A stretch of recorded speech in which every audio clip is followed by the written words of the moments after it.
Assalamualaikum warahmatullahi wabarakatuh. Terima kasih atas kesempatannya. Di sini kami kelompok 4 akan mempresentasikan chapter 7 mengenai audit evidence atau bukti audit. Berikut adalah nama anggota dari kelompok 4. Landasan setiap audit adalah bukti yang diperoleh dan dievaluasi oleh auditor. Auditor harus memiliki pengetahuan dan keterampilan untuk mengumpulkan bukti yang cukup dan tepat pada setiap audit untuk memenuhi standar profesinya. Sepenting apakah bukti bagi para auditor? Mari kita flashback pada bab 1. Definisi bukti sendiri adalah informasi yang menyatakan kebenaran suatu peristiwa. Dalam dunia auditor, informasi tersebut sebagai penentu apakah informasi yang diaudit sudah sesuai dengan kriteria yang ditetapkan atau tidak. Perlu rekan-rekan ketahui, bukti sendiri tidak hanya ada dalam profesi audit, melainkan bisa digunakan secara luas oleh ilmuwan maupun sejarawan. Pada bab ini, terdapat perbandingan dan persamaan bukti untuk auditor, bukti untuk pengacara, dan bukti untuk ilmuwan. Putusan utama yang dihadapi setiap auditor adalah menentukan jenis dan jumlah yang sesuai bukti yang diperlukan untuk memastikan bahwa laporan keuangan disajikan dengan wajar. Ada 4 keputusan tentang bukti apa yang harus dikumpulkan dan berapa banyak yang harus dikumpulkan. Pertama, prosedur audit manakah yang akan digunakan? Yang kedua, berapakah ukuran sampel yang harus dipilih untuk prosedur tertentu. Selanjutnya, item mana yang akan dipilih dari populasi. Dan yang terakhir, kapan dimulainya prosedur.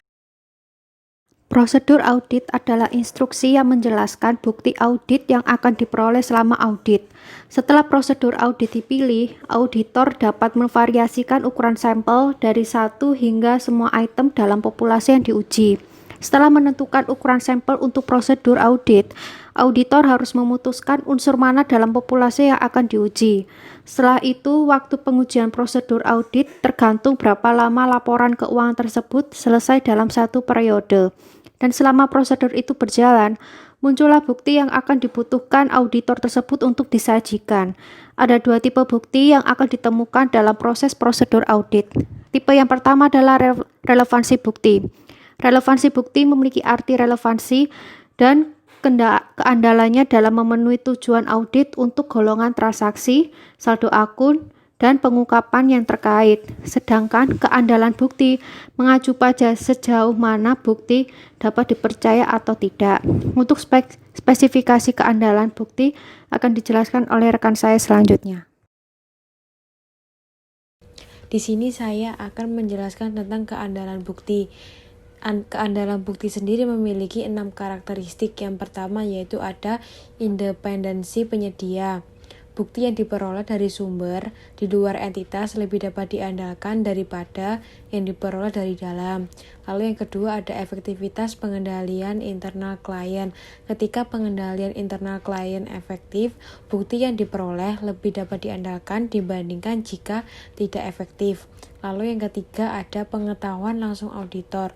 Bukti yang diperoleh secara langsung oleh auditor melalui pemeriksaan fisik, observasi, perhitungan ulang, dan inspeksi lebih diandalkan daripada informasi yang diperoleh secara tidak langsung. Lalu yang keempat yaitu ada kualifikasi individu yang memberikan informasi. Meskipun sumber informasinya independen, bukti tersebut tidak dapat diandalkan kecuali jika individu yang memberikan memenuhi syarat untuk melakukannya. Yang kelima yaitu ada tingkat objektivitas. Bukti objektif lebih dapat diandalkan daripada bukti yang membutuhkan pertimbangan yang cukup untuk menentukan apakah itu benar. Lalu yang keenam ada ketepatan waktu.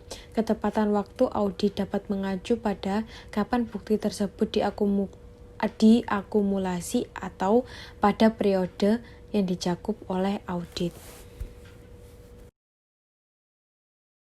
Selanjutnya yaitu efek gabungan. Contoh bukti yang besar yang diberikan oleh pihak independen tidak bersifat persuasif kecuali relevan dengan tujuan audit yang diuji. Contoh bukti yang besar yang relevan tetapi tidak objektif juga tidak persuasif. Demikian pula, sampel kecil yang hanya terdiri dari 1 atau 2 bukti yang sangat tepat juga biasanya kurang persuasif. Saat menentukan persuasif bukti, auditor harus mengevaluasi sejauh mana kesesuaian dan kecukupan termasuk semua faktor yang mempengaruhinya telah terpenuhi. Selanjutnya yaitu ada persuasif dan biaya. Persuasif dan biaya, semua alternatif harus dipertimbangkan sebelum memilih jenis atau tipe bukti terbaik. Tujuan auditor adalah untuk mendapatkan bukti yang sesuai dalam jumlah yang cukup dengan biaya total serendah mungkin. Namun, biaya tidak pernah menjadi pembenaran yang memadai untuk menghilangkan prosedur yang diperlukan atau tidak mengumpulkan ukuran sampel yang memadai.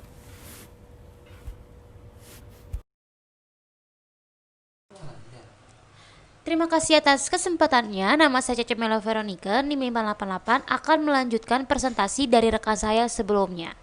Di slide yang saya akan jelaskan, mengingat jenis bukti audit bisa membantu dalam berbagai kegiatan auditing, adapun beberapa jenis-jenis yang termasuk ke dalam bukti audit dan dinyatakan sangat penting.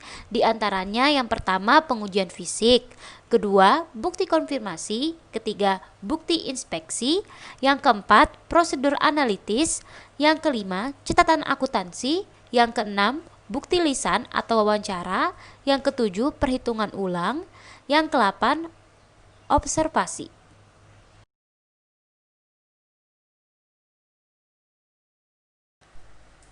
Slide selanjutnya kita akan mempelajari gambar 7 strip 1 yang saya dapatkan dari e-books Aren 2017. Nah, gambar ini menunjukkan hubungan antara standar audit dengan jenis bukti audit serta keputusan dari bukti audit. Yang pertama adalah standar auditing. Untuk mendapatkan standar audit, yang pertama kita harus mendapatkan kualifikasi serta perilaku atau pelaksanaan untuk pemeriksaan fisik, konfirmasi dokumen dalam prosedur yang dianalisis, kemudian wawancara dengan klien, serta pelaksanaan kembali dan pengamatan. Kemudian kita melakukan pelaporan untuk mengkualifikasi auditor dalam pengumpulan bukti audit. Setelah melakukan pengumpulan bukti audit, selanjutnya kita melakukan pengelompokan jenis bukti audit yang akan kita gunakan. Kemudian menuju prosedur audit, kita juga perlu waktu pengujian yaitu instruksi khusus untuk mengumpulkan bukti audit, kemudian ukuran sampel dan item yang dipilih untuk memutuskan bukti audit. Nah, slide selanjutnya saya akan menjelaskan jenis-jenis bukti audit. Yang pertama adalah pemeriksaan fisik. Pemeriksaan fisik ini merupakan pemeriksaan atau perhitungan oleh auditor aset berwujud. Jenis bukti ini paling sering dikaitkan dengan persediaan dan kas, tetapi juga berlaku untuk verifikasi sekuritas, wesel tagih, dan aset tetap berwujud. Yang kedua adalah konfirmasi. Nah, konfirmasi ini menjelaskan resi dari tanggapan tertulis langsung dari pihak ketiga untuk memverifikasi keakuratan informasi itu yang diminta oleh auditor. Responnya mungkin dalam bentuk kertas atau elektronik atau media lain, seperti akses langsung auditor ke informasi yang dimiliki oleh pihak ketiga. Nah, permintaan ini dibuat untuk klien dan klien meminta pihak ketiga untuk menanggapi secara langsung auditor. Yang ketiga adalah inspeksi. Nah, inspeksi ini adalah pemeriksaan auditor terhadap dokumen dan catatan klien untuk mensubstansi informasi yang atau seharusnya dicantumkan dalam laporan keuangan. Dokumen yang diperiksa oleh auditor adalah catatan yang digunakan oleh klien untuk menyediakan informasi yang untuk menjalankan usahanya secara terorganisir dan dapat dalam bentuk kertas, elektronik, atau media lainnya. Selanjutnya akan dijelaskan oleh rekan saya selanjutnya.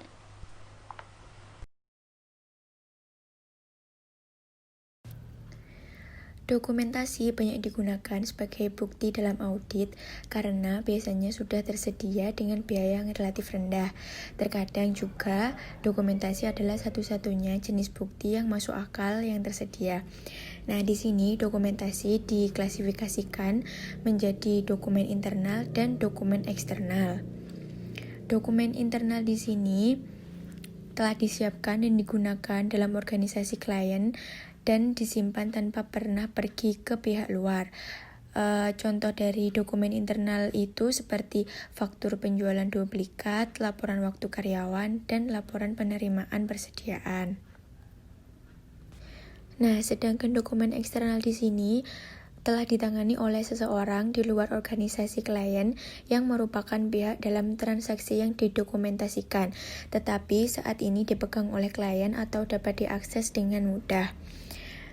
Nah, contoh dokumen eksternal ini termasuk faktur vendor, wesel bayar yang dibatalkan, dan polis asuransi. Beberapa dokumen seperti cek yang dibatalkan berasal dari klien, dikirim ke pihak luar, dan akhirnya dikembalikan lagi ke klien. Kemudian selanjutnya jenis prosedur analitis. Nah, sebelum masuk ke jenis prosedur analitis, di sini prosedur analitis sendiri itu didefinisikan oleh standar audit sebagai evaluasi informasi keuangan melalui analisis hubungan yang masuk akal antara data keuangan dan non-keuangan. Nah, kemudian membahas berbagai jenis prosedur analitis secara lebih luas. Yang pertama ada memahami industri dan bisnis klien. Di sini auditor harus memperoleh pengetahuan tentang industri dan bisnis klien sebagai bagian dari perencanaan audit. Dengan cara melakukan prosedur analitis di mana informasi yang tidak diaudit tahun berjalan dibandingkan dengan informasi diaudit tahun-tahun sebelumnya atau data industri. Selanjutnya ada menilai kemampuan entitas untuk melanjutkan sebagai kelangsungan hidup. Nah, prosedur analitis di sini dapat membantu auditor menilai kemungkinan kegagalan. Misalnya seperti jika rasio utang jangka panjang terhadap kekayaan bersih yang lebih tinggi dari biasanya dikombinasikan dengan rasio laba terhadap total aset yang lebih rendah dari rata-rata. Resiko kegagalan finansial yang relatif tinggi dapat diidentifikasikan. Selanjutnya yaitu menunjukkan adanya kemungkinan salah saji dalam laporan keuangan. Nah, perbedaan signifikan yang tidak terduga antara data keuangan yang belum diaudit tahun berjalan dan data lain yang digunakan dalam perbandingan biasanya disebut dengan fluktuasi yang tidak biasa. Fluktuasi yang tidak biasa ini terjadi ketika perbedaan signifikan tidak diharapkan, tetapi memang ada, atau ketika perbedaan signifikan di sini diharapkan tetapi tidak ada. Nah, dalam kedua kasus tersebut, adanya kesalahan penyajian akuntansi adalah salah satu alasan yang mungkin untuk fluktuasi yang tidak biasa. Jika fluktuasi yang tidak biasa besar, auditor harus menentukan alasan dan yakin bahwa penyebabnya adalah peristiwa ekonomi yang valid dan bukan salah saji, seperti itu. Kemudian, memberikan bukti yang mendukung saldo rekening. Dalam banyak kasus, analitis prosedur dapat digunakan untuk memberikan bukti yang mendukung saldo akun yang dicatat. Ketika ada hubungan yang dapat diprediksi dan prosedur analitis didasarkan pada input yang andal, prosedur analitis substansif dapat dilakukan meskipun tidak diharuskan. Nah, dalam kasus tersebut, prosedur analitis merupakan bukti substansif yang mendukung saldo akun terkait, bergantung pada signifikansi akun, prediktabilitas hubungan, dan keandalan data yang mendasarinya. Prosedur analitis substansif dapat menghilangkan kebutuhan untuk melakukan pengujian rinci atas saldo akun. Selanjutnya di sini juga terdapat penyelidikan. Penyelidikan di sini adalah perolehan tertulis atau lisan informasi dari klien sebagai tanggapan atas pertanyaan dari auditor. Meskipun di sini cukup banyak bukti diperoleh dari klien melalui penyelidikan, biasanya tidak dapat dianggap konklusif karena bukan dari sumber independen dan mungkin bisa untuk kepentingan klien. Oleh karena itu, ketika auditor memperoleh bukti melalui permintaan keterangan, biasanya diperlukan untuk memperoleh bukti pemeringkatan melalui prosedur lain. Kemudian ada perhitungan ulang. Perhitungan ulang di sini melibatkan pemeriksaan ulang sampel perhitungan yang dibuat oleh klien. Memeriksa ulang kalkulasi klien terdiri dari pengujian akurasi aritmatika klien dan mencakup prosedur seperti memperpanjang faktur penjualan dan inventaris, menambahkan jurnal dan catatan tambahan, dan memeriksa kalkulasi biaya depresiasi dan biaya prabayar. Sebagian besar perhitungan ulang auditor dilakukan dengan menggunakan spreadsheet atau perangkat lunak audit.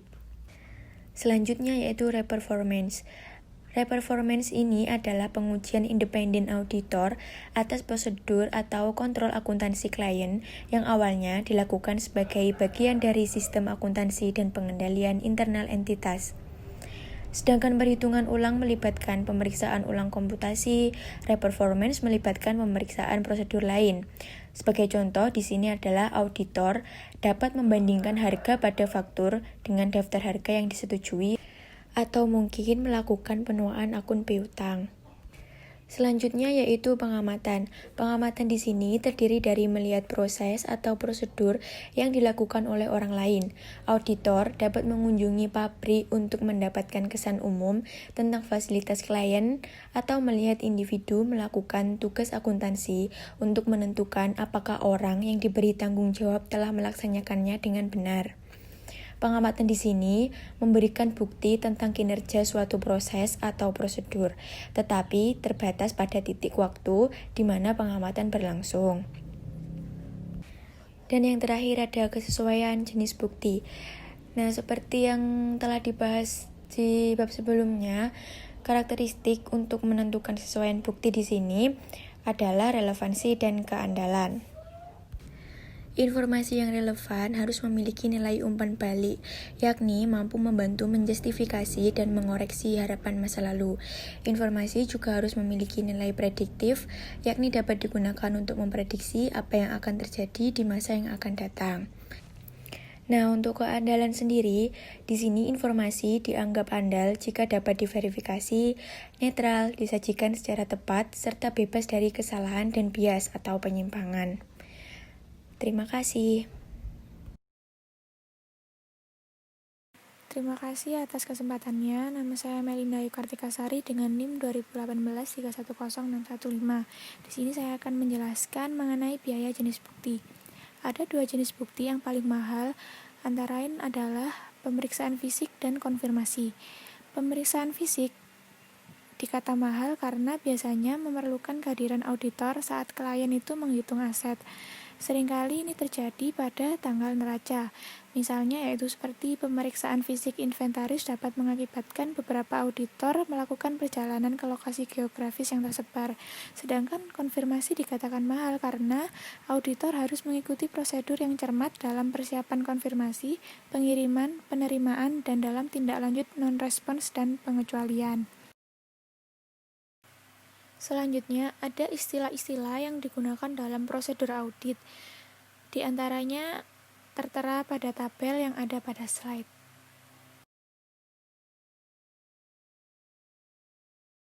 Selanjutnya, saya akan menjelaskan tujuan prosedur analitis selama perikatan audit.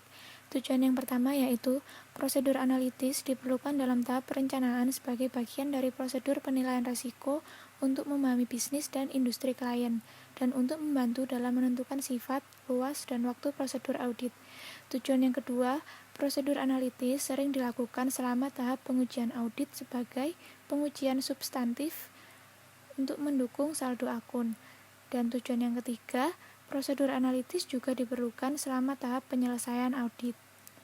Kemudian, ada 4 jenis prosedur analitis. Yang pertama yaitu data industri, yang kedua data periode sebelumnya yang serupa, yang ketiga hasil yang diharapkan ditentukan klien, dan yang keempat hasil yang diharapkan oleh auditor. Selanjutnya, saya akan menjelaskan jenis prosedur analitis yang pertama, yaitu membandingkan klien dan data industri. Dapat dilihat informasi pada slide. Jika kita hanya melihat informasi klien untuk dua rasio yang ditunjukkan, perusahaan tampaknya stabil tanpa indikasi kesulitan yang jelas. Namun, jika kita menggunakan data industri untuk mengembangkan ekspektasi tentang dua rasio untuk tahun 2016, kita harus mengharapkan kedua rasio untuk klien itu meningkat. Meskipun kedua rasio ini sendiri mungkin tidak menunjukkan masalah yang signifikan, data ini menggambarkan bagaimana penggunaan data industri itu dapat memberikan informasi yang berguna tentang kinerja klien dan potensi salah saji. Mungkin perusahaan tersebut itu telah kehilangan pangsa pasar, penetapan harganya tidak kompetitif, telah menimbulkan biaya yang tidak normal, atau mungkin bisa saja memiliki item yang usang dalam persediaan atau membuat kesalahan dalam pencatatan pembelian. Auditor perlu menentukan apakah salah satu dari dua hal terakhir yang terjadi memiliki keyakinan memadai bahwa laporan keuangannya itu tidak salah saji. Selanjutnya akan dijelaskan oleh rekan saya.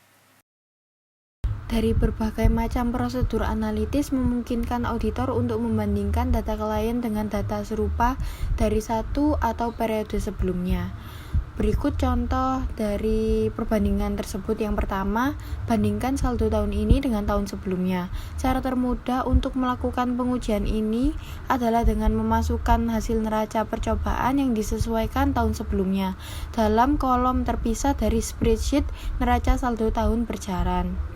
Auditor dapat dengan mudah membandingkan saldo tahun berjalan dan saldo tahun sebelumnya untuk memutuskan di awal audit apakah suatu akun harus menerima perhatian lebih dari jumlah normal karena perubahan saldo yang signifikan. Misalnya, jika auditor mengamati peningkatan substansial dalam biaya persediaan, auditor harus menentukan apakah penyebabnya adalah peningkatan penggunaan persediaan, kesalahan dalam akun karena kesalahan klasifikasi, atau kesalahan penyajian persediaan. Yang kedua yaitu bandingkan rincian saldo total dengan rincian yang mirip dengan sebelumnya. Jika tidak ada perubahan yang signifikan dalam operasi klien di tahun berjalan, banyak detail yang menyusun total laporan keuangan juga harus tetap tidak berubah. Dengan membandingkan secara singkat detail periode saat ini dengan periode sebelumnya, auditor sering mengisolasi informasi yang membutuhkan pemeriksaan lebih lanjut.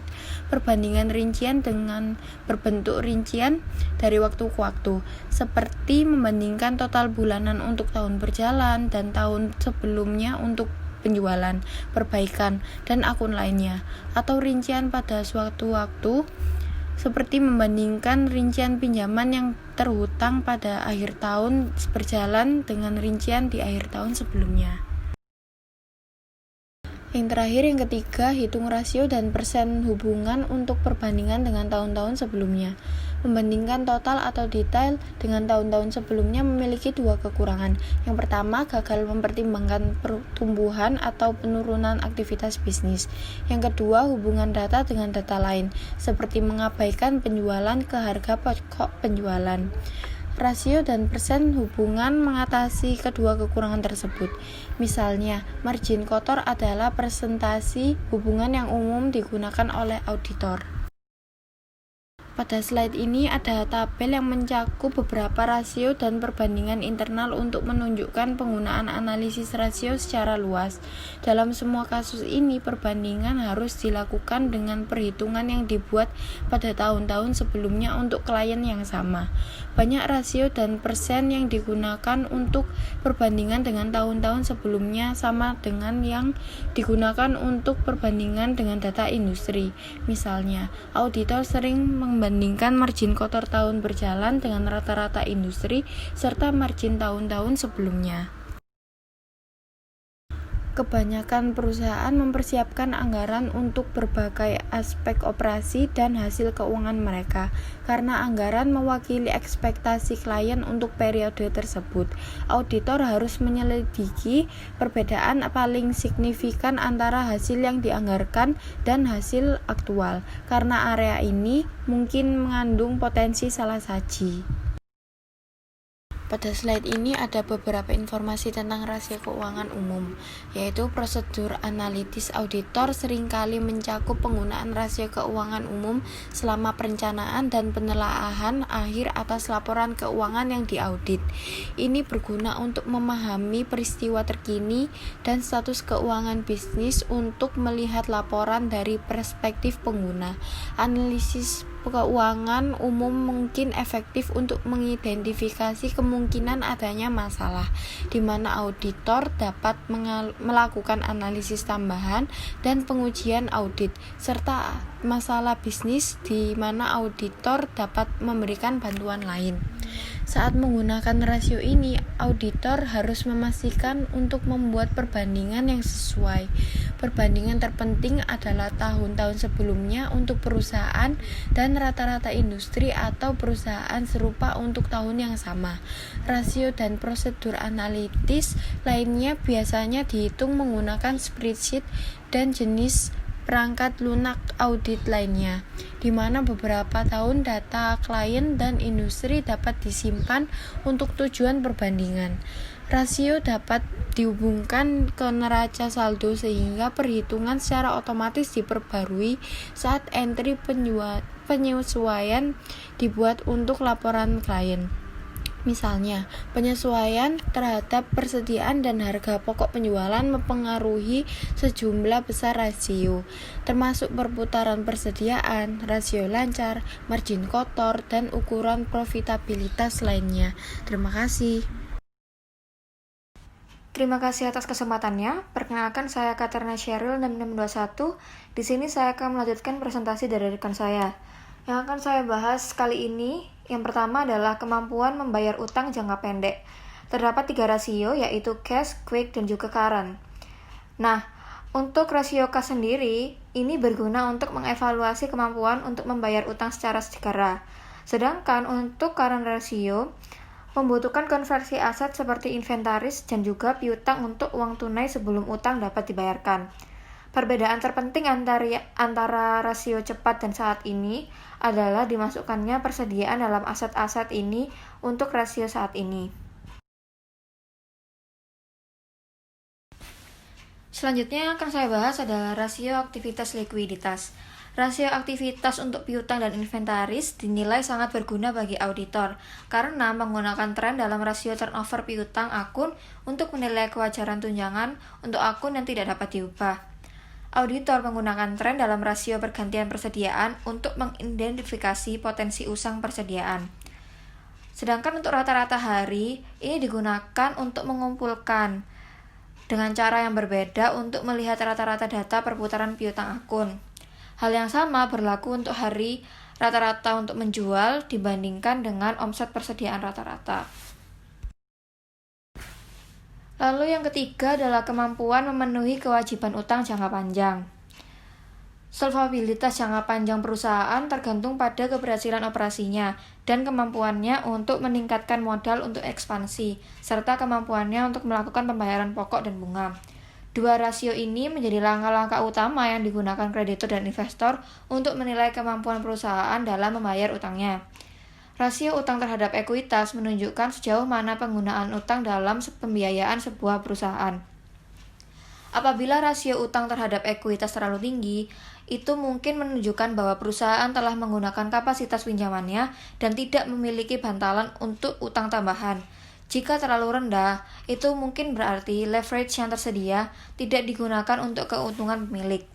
Kemampuan untuk melakukan pembayaran bunga tergantung pada kemampuan perusahaan dalam menghasilkan arus kas positif dari operasi. Rasio bunga yang diperoleh menunjukkan apakah perusahaan dapat dengan nyaman melakukan pembayaran bunganya dengan asumsi bahwa tren penghasilan itu stabil. Lalu di sini ada rasio profitabilitas. Kemampuan perusahaan untuk menghasilkan uang tunai untuk pembayaran kewajiban, ekspansi, dan dividen sangat tergantung pada profitabilitas. Rasio ini paling banyak digunakan, yaitu penghasilan per saham. Auditor menghitung rasio tambahan untuk memberikan wawasan lebih lanjut tentang operasi. Persentase laba kotor menunjukkan porsi penjualan yang tersedia untuk menutupi semua pengeluaran dan laba setelah dikurangi biaya produk. Auditor menemukan rasio ini sangat berguna untuk menilai kesalahan dalam penjualan, biaya barang yang dijual, piutang, dan inventaris akun. Margin laba mirip dengan margin laba kotor, tetapi mengurangi biaya barang yang dijual dan biaya operasi dalam membuat perhitungan. Rasio ini memungkinkan auditor untuk menilai potensi kesalahan dalam biaya operasi dan akun neraca yang terkait. Laba atas aset dan laba atas ekuitas umum adalah langkah-langkah profitabilitas keseluruhan perusahaan. Rasio ini menunjukkan kemampuan perusahaan untuk menghasilkan keuntungan untuk setiap aset dan ekuitas. Terima kasih atas kesempatannya. Perkenalkan, nama saya Felina Anindita, NIM 640. Di sini saya akan menjelaskan dokumentasi audit. Standar audit menyatakan bahwa dokumentasi audit adalah catatan prosedur audit yang dilakukan, bukti audit yang relevan, dan kesimpulan yang dicapai auditor.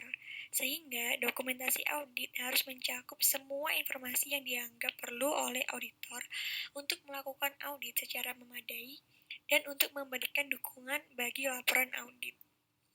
Nah, tujuan dari dokumentasi audit yang pertama ada untuk dasar perencanaan audit. Jika auditor merencanakan audit secara memadai, informasi referensi yang diperlukan harus tersedia dalam file audit. File tersebut dapat mencakup informasi perencanaan yang beragam, seperti informasi deskriptif tentang pengendali internal, anggaran waktu untuk area audit individu, program audit dan hasil audit tahun sebelumnya. Tujuan yang kedua ada catatan akumulasi bukti dan hasil tes. Dokumentasi audit adalah cara utama untuk mendokumentasikan bahwa audit yang memadai telah dilakukan sesuai dengan standar audit.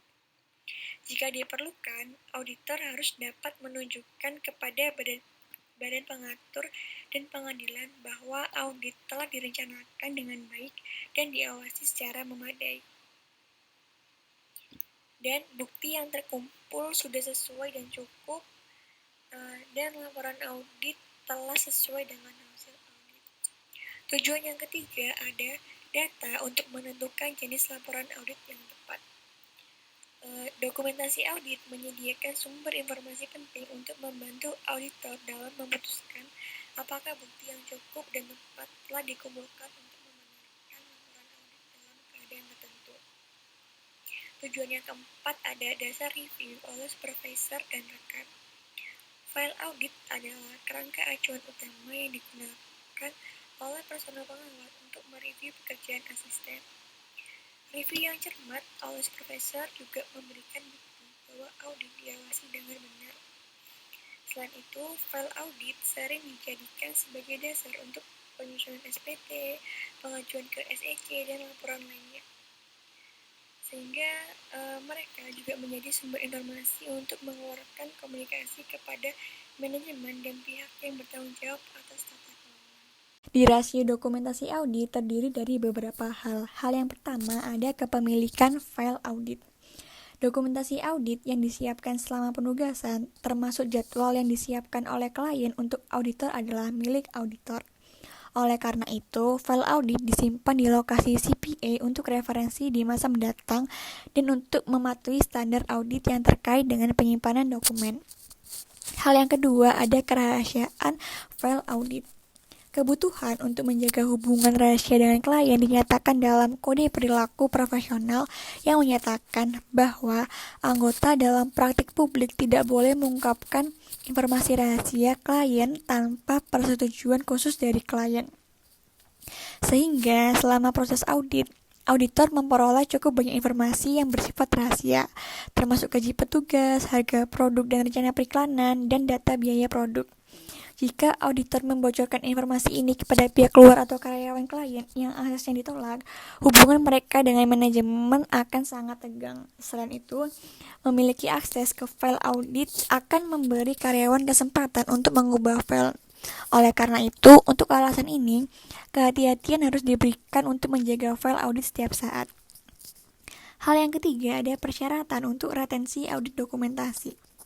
Sarbanes-Oxley mewajibkan auditor dari perusahaan publik untuk menyiapkan dan memelihara file audit dan informasi lain yang berkait dengan laporan audit secara cukup rinci untuk mendukung kesimpulan auditor. Nah, aturan SEC ini mengharuskan auditor perusahaan publik untuk menjaga dokumentasi sebagai berikut. Yang pertama, kertas kerja atau dokumen lain yang menjadi dasar untuk mengaudit laporan keuangan tahunan perusahaan atau review atas laporan keuangan triwulan perusahaan. Yang kedua ada memo, korespondensi, komunikasi, dokumen, dan catatan lain termasuk catatan elektronik terkait dengan audit atau peninjauan. sehingga aturan ini secara signifikan meningkatkan dokumentasi audit yang harus disimpan untuk audit perusahaan publik. Beberapa yang mencakup file permanen. Di dalam beberapa tersebut, yang pertama adalah ekstrak atau salinan dokumen perusahaan yang tetap penting seperti anggaran dasar, anggaran rumah tangga, perjanjian obligasi, dan kontrak. Di dalam kontrak tersebut mungkin termasuk program pensiun, sewa, terus ada opsi saham, dan sebagainya. Dari masing-masing dokumen ini penting bagi auditor selama bertahun-tahun berlakunya dokumen tersebut. Yang kedua adalah analisis dari akun tahun sebelumnya yang terus menjadi penting bagi auditor. Kenapa? Ini termasuk akun seperti hutang jangka panjang, akun ekuitas pemegang saham, goodwill, dan aset tetap. Karena memiliki informasi ini dalam arsip permanen memungkinkan auditor untuk berkonsentrasi hanya menganalisis perubahan dalam saldo tahun ini sambil tetap mempertahankan hasil audit tahun sebelumnya dalam bentuk yang dapat diakses untuk ditinjau. Yang ketiga yaitu informasi yang berkaitan dengan pemahaman pengendalian internal dan penilaian risiko pengendalian. Jadi ini termasuk beban organisasi, diagram alir, kuesioner, dan informasi pengendalian intern lainnya. Termasuk identifikasi pengendalian dan defisiensi dalam sistem. Catatan ini digunakan sebagai titik awal untuk mendokumentasikan pemahaman audiens tentang sistem kendali karena aspek sistem sering tidak berubah dari tahun ke tahun. Yang terakhir yaitu adalah hasil prosedur analitis dari audit tahun-tahun sebelumnya. Di antara data ini adalah rasio dan presentasi yang dihitung oleh auditor dan saldo total atau saldo menurut bulan untuk akun yang dipilih. Terus informasi ini berguna dalam membantu auditor untuk memutuskan apakah ada perubahan yang tidak biasa dalam saldo akun tahun berjalan yang harus diselidiki lebih ekstensi. Jadwal penunjang. Jadwal penunjang disiapkan oleh klien atau auditor untuk mendukung jumlah tertentu dalam laporan keuangan. Auditor harus memilih jenis jadwal yang tepat untuk aspek audit tertentu dan untuk memenuhi tujuan lain dari dokumentasi audit. Berikut adalah jenis utama dari jadwal pendukung. Yang pertama yaitu analisis. Analisis dirancang untuk menunjukkan aktivitas di buku besar akun selama seluruh periode yang diaudit, mengikat saldo awal dan akhir, dan jadwal ini biasanya digunakan untuk akun-akun seperti surat berharga, wesel tagih, penyisihan piutang tak tertagih, dan lain-lain. Yang kedua yaitu neraca saldo. Jenis jadwal ini terdiri dari detail yang membentuk saldo akhir tahun dari akun buku besar. Ini berbeda dari analisis yang hanya mencakup item-item yang membentuk saldo akhir periode. Selanjutnya yaitu rekonsiliasi jumlah. Rekonsiliasi mendukung jumlah tertentu dan biasanya diharapkan untuk menghubungkan jumlah yang tercatat dalam catatan klien ke sumber informasi lain. Selanjutnya yaitu prosedur analitis substantif. Prosedur ini mencakup bukti yang mendokumentasikan ekspektasi auditor atas saldo dalam sebuah akun. Selanjutnya, lingkaran prosedur. Jadwal ini merangkum hasil dari proses prosedur audit tertentu. Jadwal ringkasan mendokumentasikan luas pengujian, kesalahan pernyataan yang ditentukan, dan kesimpulan auditor berdasarkan pengujian tersebut. Selanjutnya, pemeriksaan dokumen pendukung. Sejumlah jadwal tujuan khusus yang dirancang untuk tunjukkan tes yang rinci yang dilakukan, seperti dokumen yang diperiksa selama pengujian, pengendalian, dan transaksi. Jadwal ini tidak menunjukkan total seluruh akun, namun terkait dengan buku besar karena tujuannya adalah untuk mendokumentasikan tes yang dilakukan dan hasil yang ditemukan. Selanjutnya itu informasi. Jadwal ini berisi informasi yang bertentangan dengan bukti audit. Selanjutnya dokumentasi luar. Beberapa konten file audit terdiri dari dokumentasi luar yang dikumpulkan oleh auditor, seperti balasan konfirmasi dan salinan perjanjian klien. Meskipun bukan jadwal dalam arti biasa, mereka diindeks dan diarsipkan. Prosedur audit ini ditunjukkan pada mereka dengan cara yang sama seperti pada jadwal lainnya.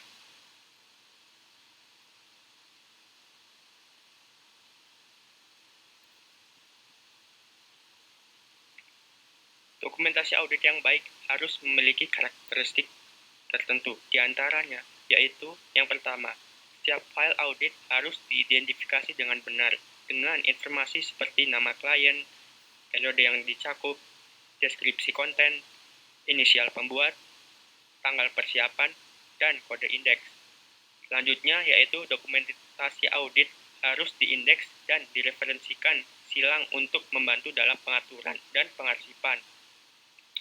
Selanjutnya, dokumentasi audit yang lengkap harus secara jelas menunjukkan pekerjaan audit yang dilakukan. Ini dilakukan dengan 3 cara, yaitu dengan pernyataan tertulis dalam bentuk memorandum, yang kedua dengan menganalisis prosedur audit dalam program audit, dan yang terakhir dengan notasi langsung pada jadwal. Notasi tentang jadwal diselesaikan dengan penggunaan tanda centang, yang merupakan simbol yang berdekatan dengan detail pada badan jadwal. Notasi ini harus dijadikan dengan jelas di bagian bawah jadwal. Selanjutnya, dokumentasi audit harus mencakup informasi yang cukup untuk memenuhi tujuan yang telah dirancang. Dan yang terakhir yaitu kesimpulan yang dicapai tentang segmen audit yang sedang dipertimbangkan harus dinyatakan Sekian dengan presentasi jelas. dari kelompok 4. Ada kurang lebihnya kami mohon maaf. Wassalamualaikum warahmatullahi wabarakatuh.